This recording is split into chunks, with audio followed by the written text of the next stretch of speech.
Alrighty, so to start off, I think I wanted to play Project Hospital, which is a game that I've been playing for quite a while now. And it's just a good game to just sit back, chill. I love these type of management games where you set something up and you watch it run and it runs pretty much exactly as you intended without you having to touch it and automatically correct it. So this game's all about setting things up for success and proper management. I love management games. So we're going to go ahead and start a new game. And I don't know how big this hospital is going to be, but I want to start out with absolutely nothing. Patients can die. I want to research things and have things unlocked. I want to earn it slowly and, just play the game as it was intended.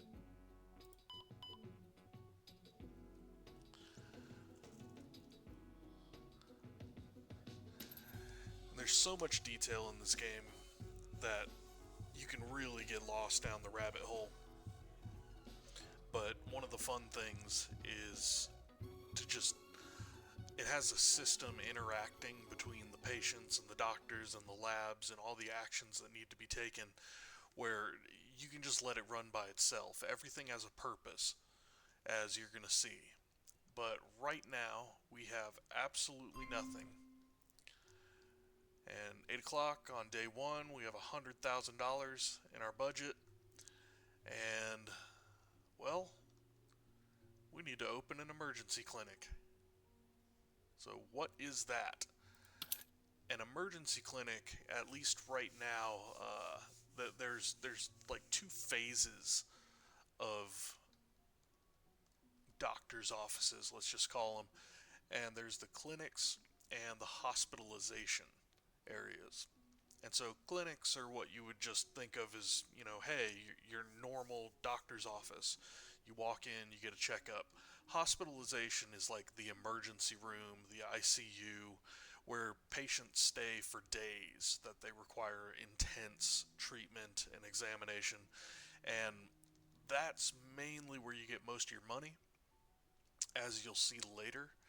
However, right now, we don't have anything. We need patience. And so, right now, let's just take it and learn this from the ground up because that's one of the main things that's fun about this game. So, I'm going to go ahead and start building. No, let's plan first. So, I know I want my hospital to actually kind of somewhat look good. And so, we need an entry area. I know the doors are going to be 4 by 4. Not 4 by 4, but 4 tiles wide. So I'm going to know that I want a door there leading in. And off of that, I want the main doctor's office. And so I'm going to want a reception area. Not really planning things out. I'm just kind of slapping things down right now. I'm going to want a waiting room for that doctor's office. I'm going to want a cleaning closet. Not right now. Let's plan the doctor's office first. So most of my offices I want 6 by 6. It's a good even number that can provide a lot of equipment without taking up too much crazy room. So let's get 3 doctor's offices right there, and we're going to need a cleaning closet and a restroom. And that is the bare minimum. That is all we need right there.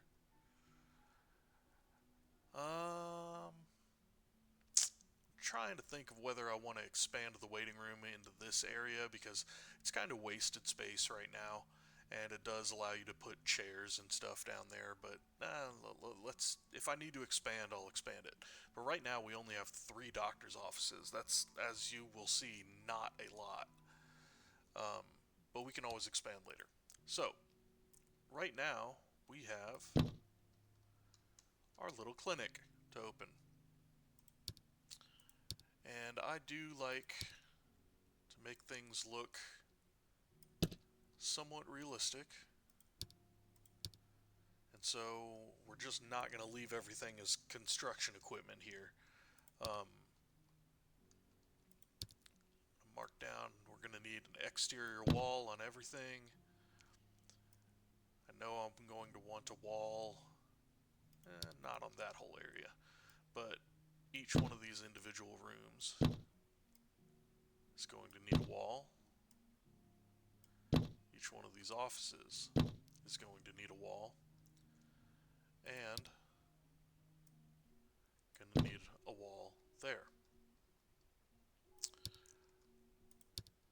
To get in, I want this fancy hospital door, and my individual office area is going to have these nice little glass doors that you can just walk through to get to the reception area. The reception area is not that important in the early game. You do not need it. You absolutely do not. However, the thing is that later on when you're handling tons and tons of people, having a receptionist to identify a symptom and prioritize patients for you can make all the difference. Plus, if you happen to find a receptionist that has the, like, love the heart feature, that's incredible. Because that, should I buy the expensive stuff now? Nah, I mean, honestly, I haven't found a use for it yet. If you have a receptionist that has the heart feature, that is an instant plus for your hospital on how people see the staff and their experience at your hospital. So I'm just adding a couple chairs so that people can wait if there's someone already being talked to by the receptionist.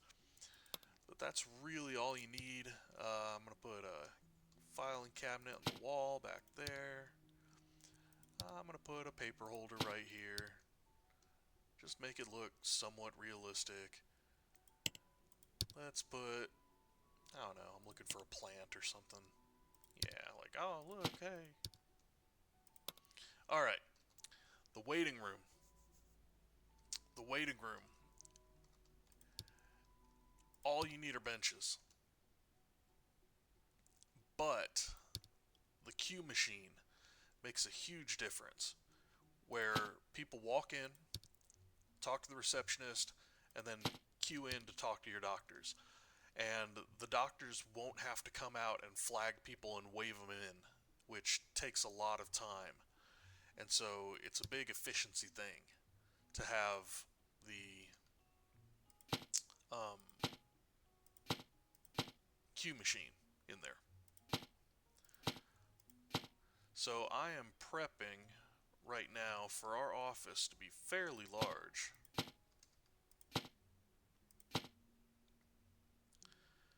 And to have a bunch of people sitting there waiting to be seen by the doctors. There's no way 3 doctors' offices can handle that many people. However, I mean, you gotta, don't be surprised whenever things grow too fast. They grow very quickly in this game. Another thing I want is vending machines. People need to go and eat and drink things. And vending machines, I'm pretty sure your staff goes to them for free. But it's just another way to squeeze all the money you can out of our healthcare system. It sounds evil, but it's not evil when you're the one making the money. That's terrible. But you'll see what I mean. This is so that, employees don't get unhappy, and, later on when you do put them in places you want them, the employees won't have to walk halfway across the map just to grab a soda. Um, you'll see what I mean whenever the ball gets rolling and everybody starts going where they need to. Restricted area. I do not want people going into the cleaning closet. But all you need in the cleaning closet are a couple of shelves and some bucket carts. So now, the shelves, we can support 3 janitors. I will never have 3 janitors in this size, but it doesn't really cost much. For the restroom, all we technically need is a toilet. I'm going to give them at least 2. And then we're going to put a sink and a hand dryer and a trash bin.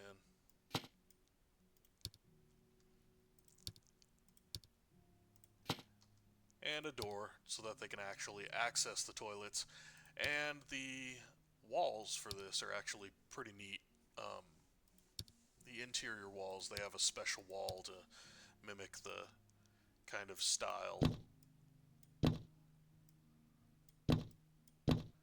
of the where you can see people's feet in the bathroom. And I like to mimic having the wheelchair accessible space right there, which, good luck getting a wheelchair through the 1 tile area to have a minimum 2 tile area, but we'll see how that works. I mean, it functions. Now, the doctor's offices themselves. It's kind of important what you have and where you put it, because if you have your doctors walking all over their offices, it really does kind of waste the space and time it takes to examine a patient. And you're going to be cranking through so many people so fast that you're going to want an efficient space where your doctor's not having to walk all the way back and forth across the office just to wash their hands or something like that. So the main space is the examination table, which I like to put right next to the door. So the person walks in, they sit right down in the examination table. The doctor's office themselves is going to be, or the desk, I'm going to give them these nice glass desks right there next to the examination table. I'm going to give them a really nice chair with a really nice computer. And I don't want to give them the really nice printer because it's massive. I'll give them a nice medium printer so that they can just print off prescriptions and things themselves. The next thing they need, every single office needs a sink of some kind.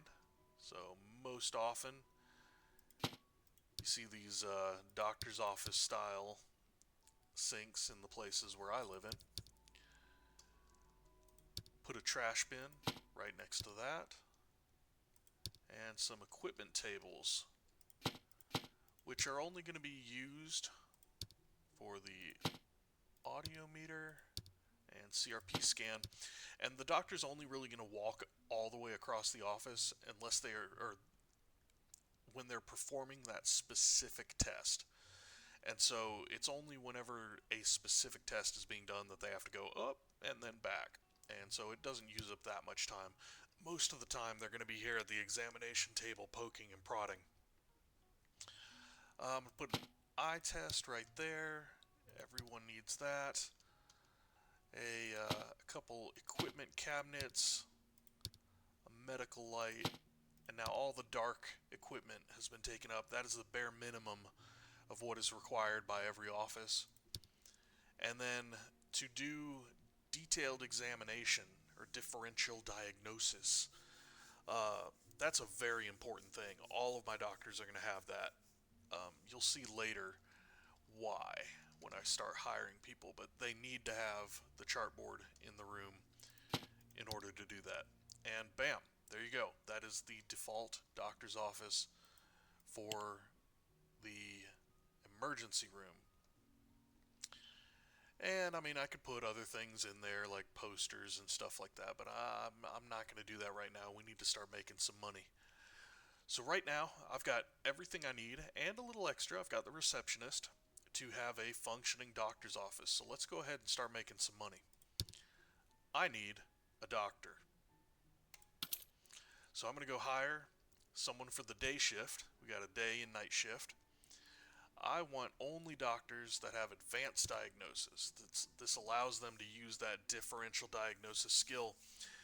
And a couple good looking candidates. We got people that are early birds, which means they're great on the day shift. And I like this guy. Rest levels decrease slower, so he's not going to need to take a break as often. I'm going to pay a little bit extra to reveal the hidden perks here because they are very important. See? Like right here, this really good candidate. She's very expensive, but she's unpleasant. So anybody coming to the doctor's office is going to be like, man, she was mean, and not want to come back.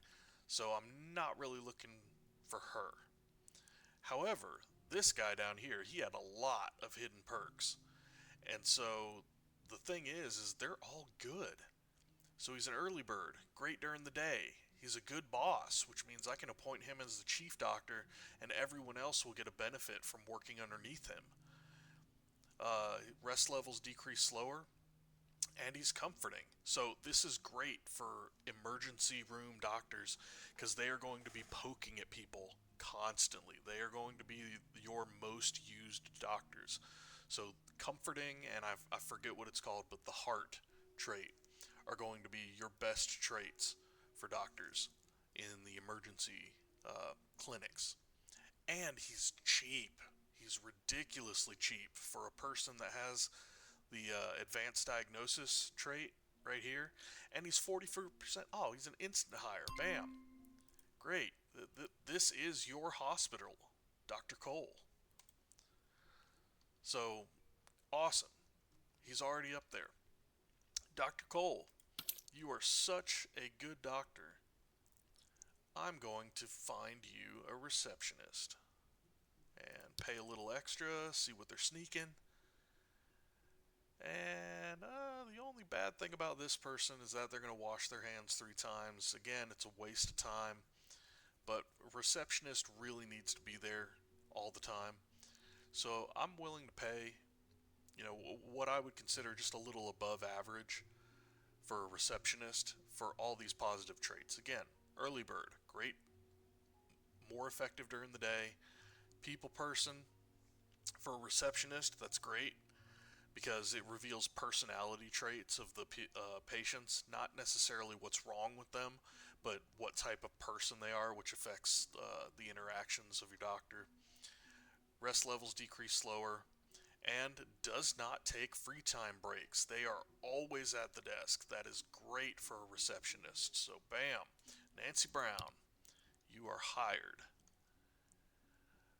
And the last thing we need, well, don't really need, but it's a hospital if you don't have this, shame on you, is a janitor. We got someone really, really cheap, and janitors aren't really skill heavy. Doesn't really matter if they're slow or anything like that because they're very cheap. You're going to have quite a few of them. But we got a lot of money, so I'm going to go ahead and just see what she's sneaking. All right. So, all needs are reduced much slower. She doesn't get hungry, she doesn't get tired, and she's great during the day. She's the cheapest one we've got by far. So, Jessica Hill, you are our janitor. So, right now, we have a working clinic. We've got a doctor, we've got someone to clean up, we've got a restroom, we've got a receptionist. Let's start making money. So, our first goal is to treat one patient per day. And the early game is very, very slow. So, I'm going to go ahead and speed this up and wait for our first patient to come in. Here he comes. Charles Brown, we don't know what's wrong with you yet. But he's male, 33, athlete, CheapoCare insurance. He's feeling okay, doesn't have many needs. Oh, okay, so the receptionist has talked to him and identified that he has a fever. So he's going to go and register himself with the doctor, and it's going to go ahead and chime him in. Normally, the doctor would have to walk out of the door and say, hey, come on in. But nope, he's looking at the screen. He's going to come in whenever someone is open. So you can do all of these examinations yourself, but really, I'm a hands-off guy. And so I like to hire people that will perform the right tests. And let's just see how this goes. Oh, he's just uncomfortable. He's tired. He has a fever. So he's just being asked questions. He's in an interview. Headache. And it's because of all these symptoms, we're getting to the point where it's reducing down the possible things that he's diagnosed with. So this is where the differential diagnosis comes in. I've paused it because I want to step in because we're down to one of two things. And, he's being asked all these questions, but differential diagnosis is a special skill where if you're down to, it's one of two things, you can perform a differential diagnosis and it will automatically eliminate one thing that it can't be. So if it's a 50-50 guess, differential diagnosis is the best trick to nail what they have. He still has 5 hidden symptoms too, and it's not bulging, rapidly, so none of them are life-threatening. But he's got a lot of things making him uncomfortable, so we can treat for that too. We also have another patient right here. But let's watch the doctor perform the differential diagnosis.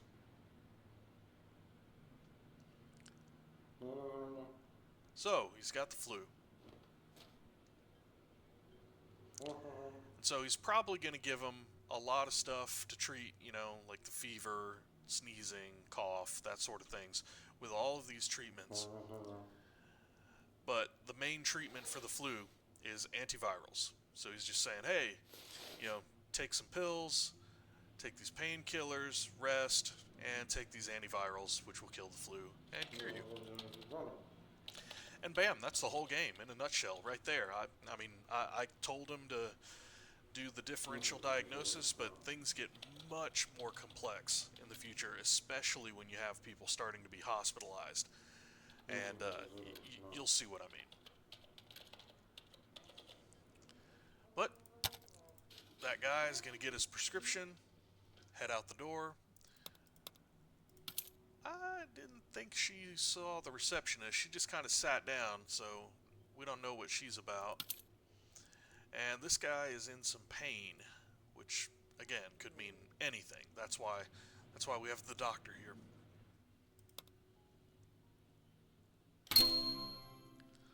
All right, treat one patient per day at emergency, and we got a $20,000 government grant. That's mainly we're going to make our expansion money right here through these goals. It's kind of government grants to say, hey, we need a better health clinic. We're willing to support you. And so you're going to get a lot of grant money early on and need to take some loans later. But for instance, right now we got another patient coming in. So we got one person sitting in the chair. We got another person coming in. Notice she came in first, but he got accepted because he went to the receptionist and they identified he's in pain. She just looks normal. So they prioritized him. He got to go see the doctor first. But we're getting more patients. We can't treat everybody this fast. So I'm going to go back and I'm going to add a second office by copying the first office.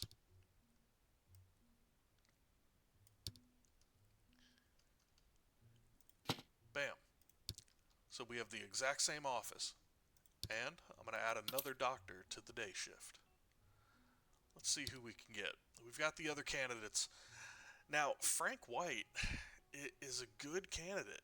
I mean, 20% bonus experience, diagnosis skills.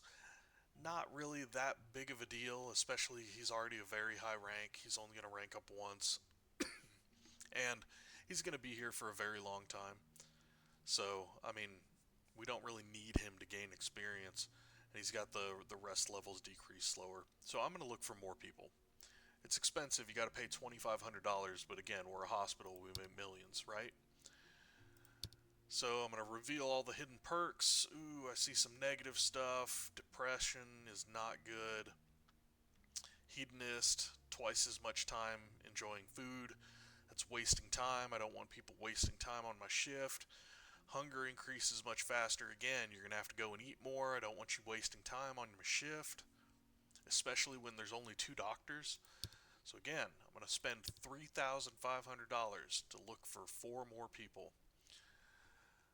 Again, a mix of good and bad. Again, not depressed.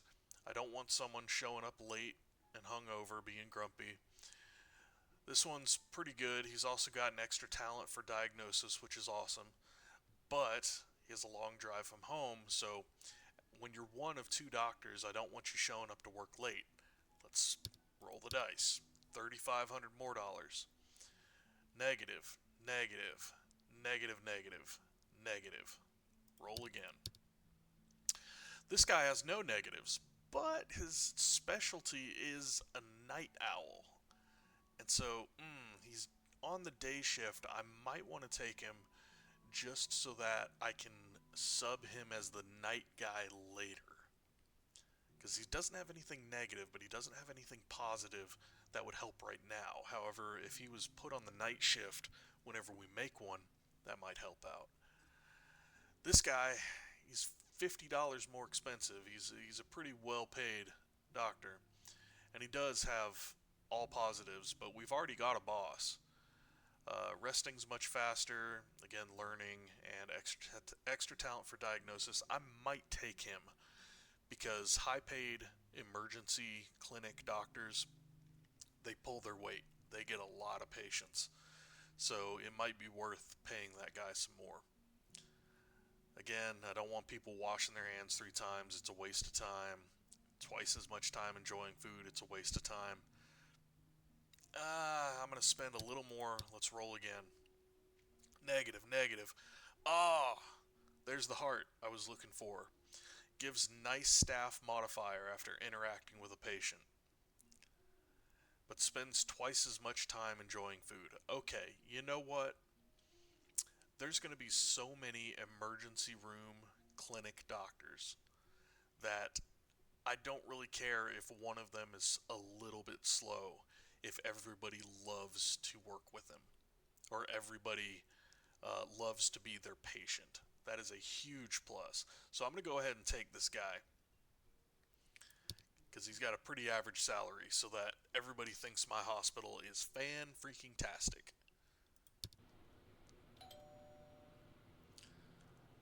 Let's see, nope, she's going the receptionist. I think she's going to be called. Yep.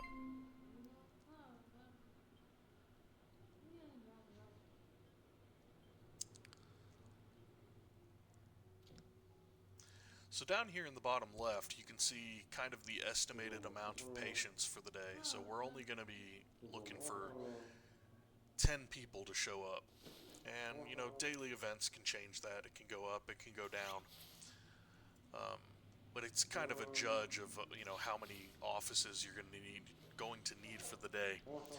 She's got bruising.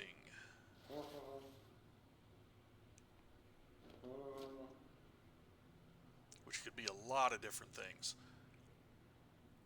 And notice it's asking us, our next goal is to open a radiology clinic, which is actually for x-rays, MRIs, that sort of thing.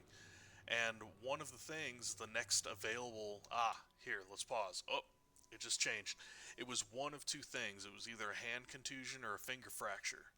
And the only thing we had left to do was x-ray the limb to check to see if it was a fracture or not.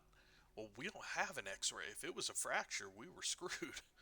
But it's that differential diagnosis that picked one of the 2 and eliminated a wrong one. So now we know what the thing is, and that's only because we had differential diagnosis. This is an excellent skill to have for your emergency room clinics and any clinic doctor, because a lot of the time it can go down to a coin flip and you do not want incorrect diagnoses. So take some painkillers, take some numbing ointment, have a nice day. That'll get rid of the current symptoms.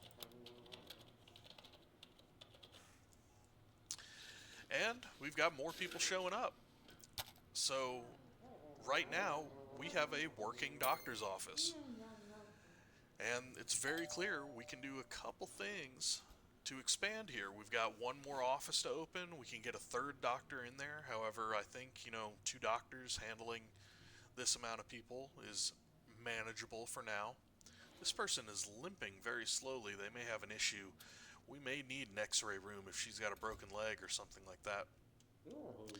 But for now, I think I'm just going to call this the end of this video, and let's see how we can expand next time, because we are definitely going to get some grant money for opening up an x-ray clinic. Even if we have to invest a little bit, we've got quite a bit of money to spend, even for an expensive piece of machinery like an x-ray machine. So let's find out what happens next time. And this is Logicog, just playing what I want when I want, and I hope I'm sharing some good games with you guys that you might enjoy too. Talk to you later.